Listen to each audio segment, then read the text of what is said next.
P. Gonzales, sa mga miyembro po ng Sangguniang Bayan. Pusong pasasalamat po sa pagtugon po sa ating programa ngayong araw. Kaugnay po siya ng pagdiriwang sa ika-127 kalayaan ng ating bansang Pilipinas at saka po sa ika-77 pagkakatatag ng ating bayan ng Cordeos. Sa ating pong mga judges, sa ating pong mga kasamahan sa LGU at sa mga barangay po na nandito, na tumugon po. Nandito po ang Barangay Abot, ang Barangay Aluyon, Barangay Poblasyon, San Rafael, Cabugao, Anibawan at Bonifacio.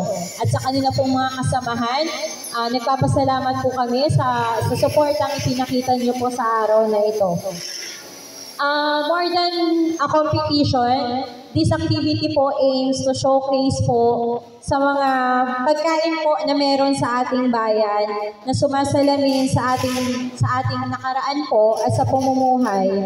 Dahil kaugnay po ng turismo, ang mga pagkain po na inihahain natin sa hapag sa ating mga bisita. Kaya ngayon pa lamang po, ay binabati ko na po ang bawat isa dahil sa pagpapakita po at pagpapakilala ng mga putahe po na meron sa ating bayan ay panalo na po ang bawat isa po. Muli po magandang araw po sa ating lahat. Salamat po. Thank you so much. Judge number 2 serves as a teacher 3 at Cordeos National High School and is known for his dynamic presence both inside and outside the classroom. Aside from his teaching role, he is also a businessman.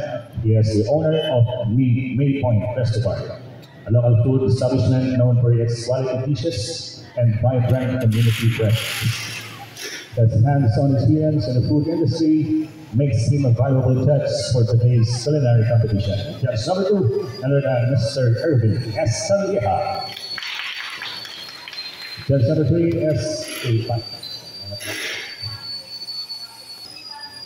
at Panakulan Central Elementary School during his elementary grade and San Juan National High School. Graduated from the University of Southeast Philippine Campus sa Calooc, Panay Rizal. Before a Bachelor in Agricultural Technology. Current working in the Philippine Commonwealth Authority, Quezon 1 Provincial Office, the Center City, and earned with 10 years in service. Designated as Coconut Development Officer, PCF Agriculturist of Cordeos and Quezon. Please welcome Mr. John Wesley Armada. For supporters, is a local from Cordeos Quezon, a teacher from Cordeos Elementary School, with her years of experience in shaping young minds and her keen eye for details. She brings a genuine appreciation for effort, presentation, and of course, flavor. Let us welcome our judge number 4, other than Mrs. Mariana Mintola. 8. So this competition is open to all barangays in Cordeos Quezon. Each barangay and each team composed of 2 members. Cooking utensils, tools, materials, and all the ingredients are provided by the participants except for the gas stove and gas mat. These are provided by the organizers. All the contestants must arrive 1 hour earlier for competition for the preparation of their meals. The sales may be cleaned and washed but not cut or shaped in any form or contest. Para sa iyo, diba? During the contest, all the team members will be allowed in demonstration area. The contestant will be given the power release. Ready ba kayo? Ready ba kayo? Sige, huwag kayo asula naman, huwag na. Asla, baka may sakal pa, hindi sila nag-release. Pero, yung siguro natin, nandito ba? Tapos na, ayun ang sa ating mga lawas, pag-ayun mga ako. Pag-inari, galing sa luto. Kanawa. 3, pasigal na ulan eh. Nakakita ko iso. Music, bakit ito pasigal? Poblacion, San Rafael, Cabugao, Anibawan, and Bonifacio. Ano po ang lulutuin ninyo? 7 participating teams for this. Mamaya po natin babalik yan. Titikman din natin. 2025. Manalo natin sa Barangayos.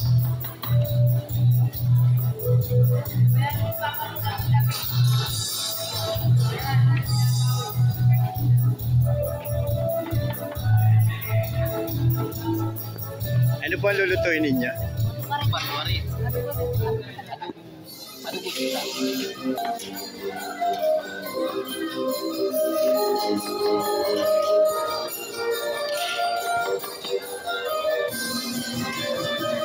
Ano po luto ninyo? Kanton.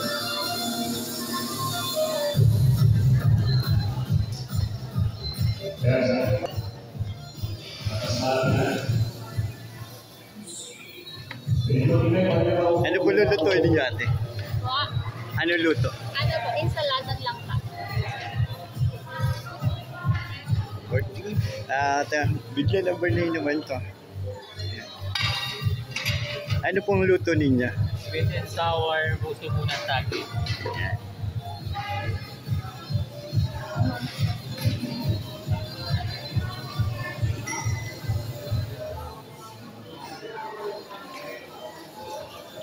Ano pong lulutuin ninyo? Ano pong luto? Ano po steam bubot po at saka with soup na mixing with soup. Steam ubod with seafood.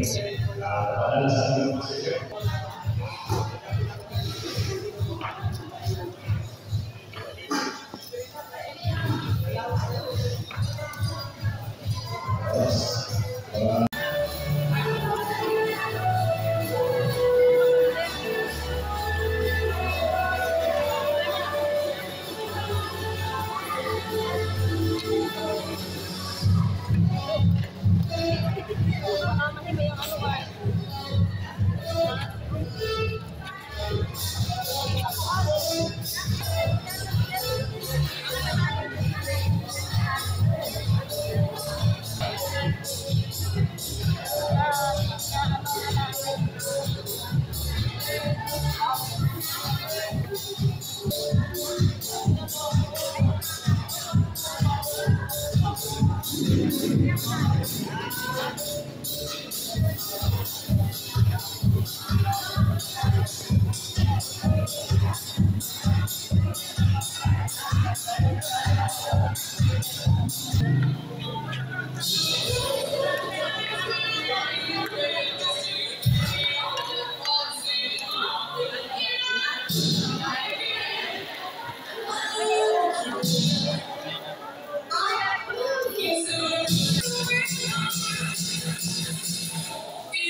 Ito po ay mula sa Barangay San Rafael at ang isa sa produkto talaga ng Barangay San Rafael at pinagmamalaki yung kanilang produkto na alibak.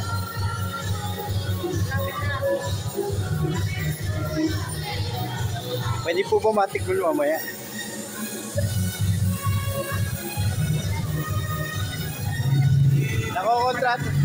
Nakokontrata lang kung pwede matikman.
Lagyan mo natin ng gasa.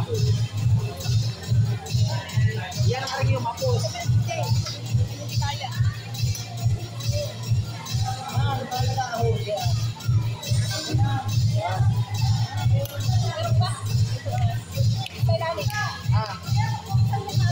Hindi pa kaya.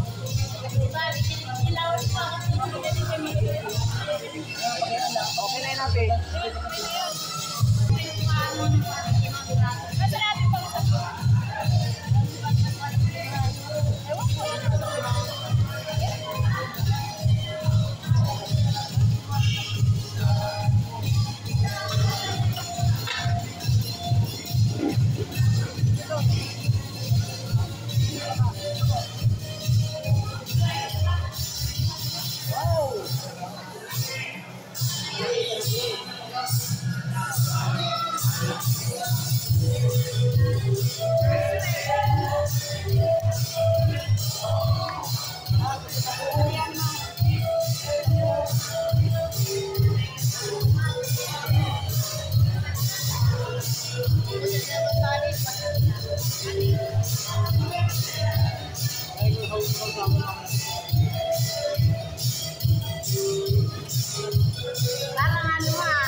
Okay, at last, nandito na.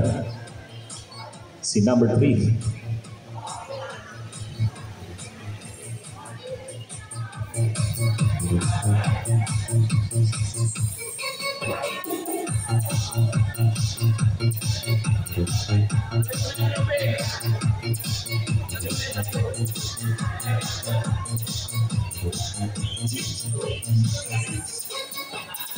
At this moment, we are now receiving the most awaited part of this competition.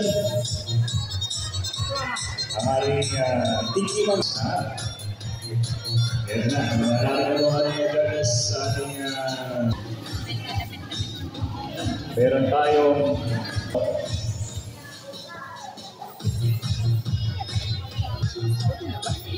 puso na may pusit. Puso na may pusit. Adobo na lang sa audience. Mamaya tayo. Mauna ko muna. Kaya meron tayong sinandun.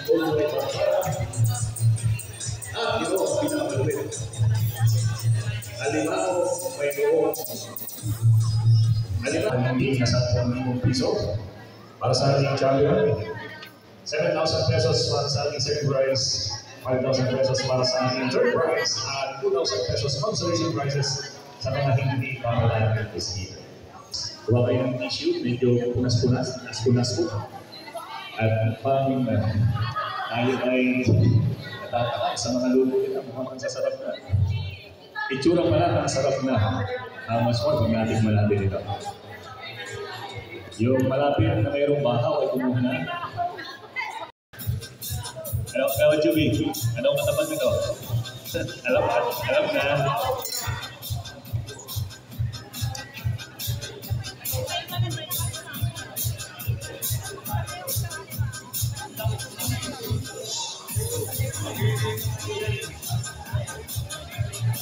Okay. Mukhang naikot na ng ating mga judges.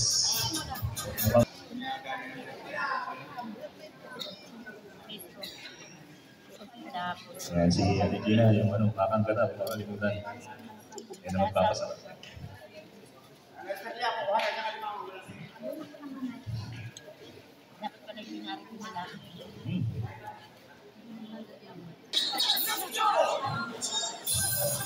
Sige mo, para talagang matiyak natin kung alin talaga ang pinaka masarap na putahe.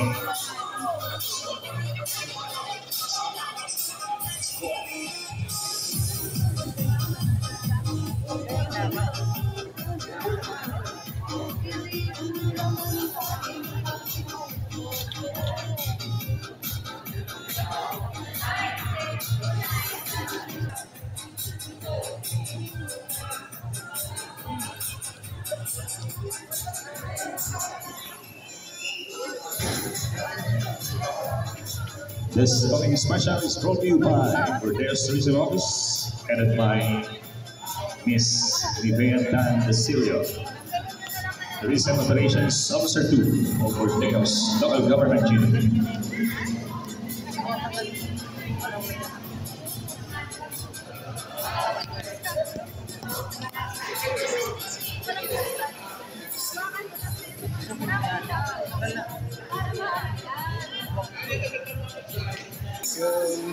Photo ops sa inyong putahe.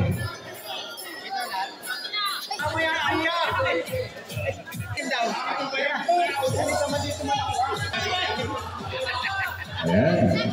Ang dami. Full support na sa Rafael. Congratulations sa Rafael. Maraming salamat po. Okay, next. Sino mang Turo niyo po yung inyong ano. na inilagay sa pao. Yan. Try ko. Ayan. Stand proud. Populasyon sa kanilang Thumbs up po, thumbs up. sinantol with Barabara. 1, 2, 3. O, thumbs up naman po. Yan. 1, 2, 3. Go. Yan, sige, lapit-lapit po kayo. Tinatawagin natin ang person si Ma'am Andrea. Yan. 1, 2, 3. Balik na tayo. Saba po. Para habang nagkukwenta. Ewan ko kung masarap at sigurado masarap. Masarap talaga. O yan, tawagin Ayan po. exercise. Ikot yung lahat. Titigim na po tayo. Sarap ay kanin. Ayan, pinapawag ko. Kailangan na po bibaka. The words that we see.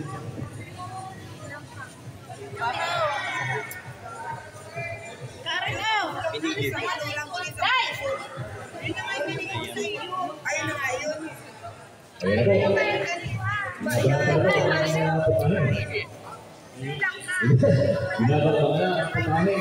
Titigim tayo. Nasa amin po rin guys.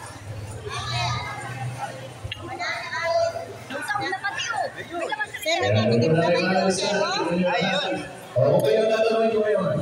Kung kayo tinong mo, alin sa inyo ang masarap? Yan, titikman ko po ang O barangay ako, tinong kayo, alin ang masarap sa barangay mo? Ha? Ayan, sa barangay, sa barangay, alin po masarap sa barangay? kanin niya po. Kumakain siya, hindi pa. Hello po. Ay, di, iba't ibang putahe ito. Yung ano nga, sa pundasyon, tapos No, ito po. Titikman daw natin ito sa populasyon. Mag-judge tayo na konti.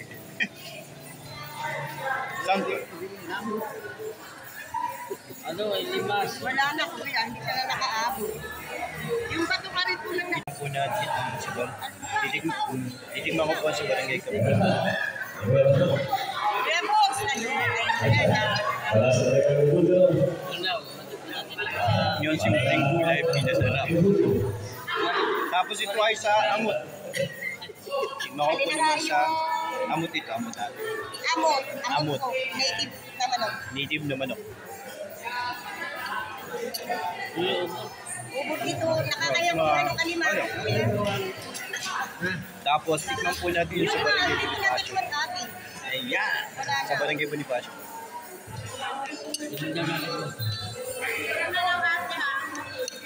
Mahirapan talaga mag-judge. Tapos yung may turing kanina, titikman ko. Ito. Ito po yung sa barangay San Rafael. Wala lang yung alimango pero talagang meron na.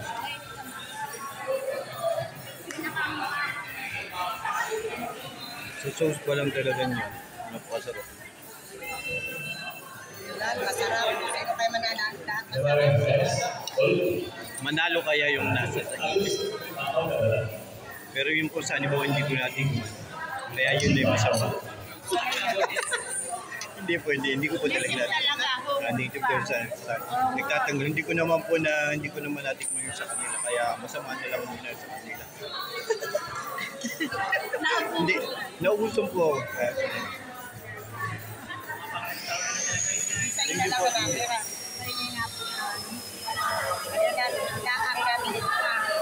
Tapos tignan na lang po natin yung kamatis. Nausaw mo sa Sauce na.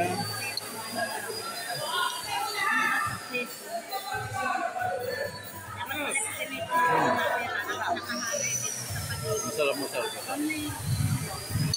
Thank you sa Bordeaux Stories. Hintayin na lang po natin yung pag-judge kung sino nga ba yung nanalo. Siyempre po, mamaya abangan po natin. ko po ito, yung sa taga-Alibawan. Titikman ko, ayaw pumayag na hindi matitikman. Sabi ko kanina mas titikman. Yan yun. Ano bang yan? Yung puso na sa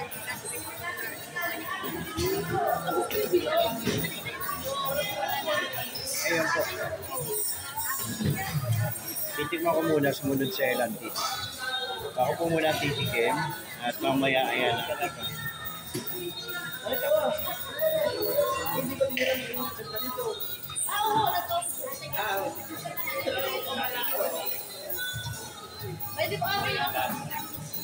Unique. Unique na tato niya. Hindi, akala mo may maalala sa talaga na tato. Akala mo may tato, pero wala. Walang-wala. Pero, masarap. Huwag ka naman tumigim. Ano lang ito? Ito lang.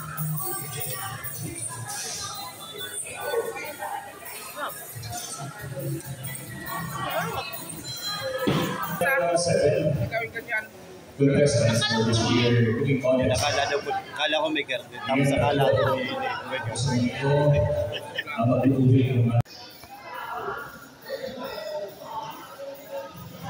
Yan na po yung announcement kung sino ang nag-work sa cooking competition dito sa Burdeos, Quezon. At ito po ay ayon sa tourism officer dito, ito ay taon-taon ginagawa.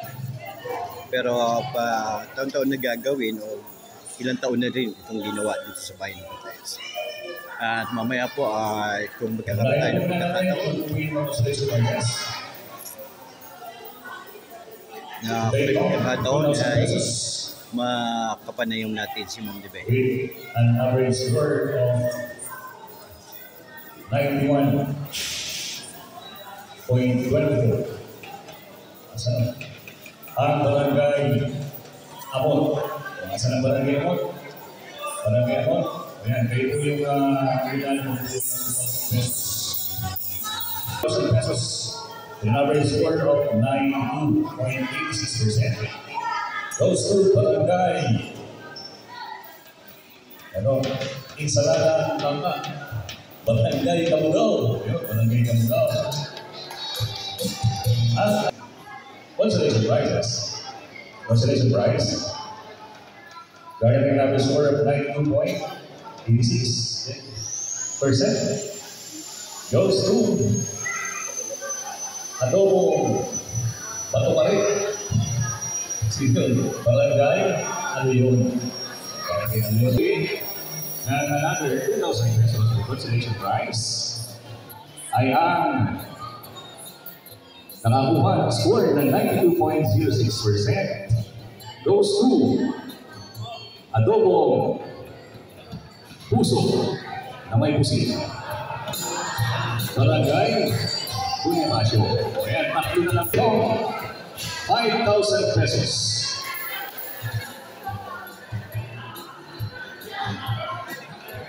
Ang putahe. Garnering an average score of 93.3%. Ang putaheng sweet and sour na puso goes to Barangay Alibawan. Congratulations sa Barangay Alibawan. Piso. 7,000 pesos. Sige na lang natin ito. Dalawa na lang ano? Dalawa na lang. Barangay Poblacion at Barangay San Rafael. Dalawa na lang. Barangay Poblacion at Barangay San Rafael. Garnering an average score of 94.4%. 94.4% goes to ang punahing may kalahok na gumagapang.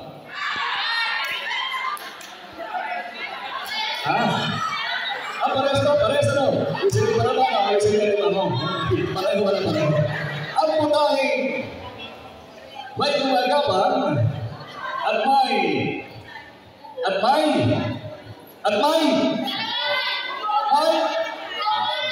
Santel! 7,000 pesos! Barangay Poblacion sa ating champion for this year ay ang ayun ang gumagapang sa ayun Tama.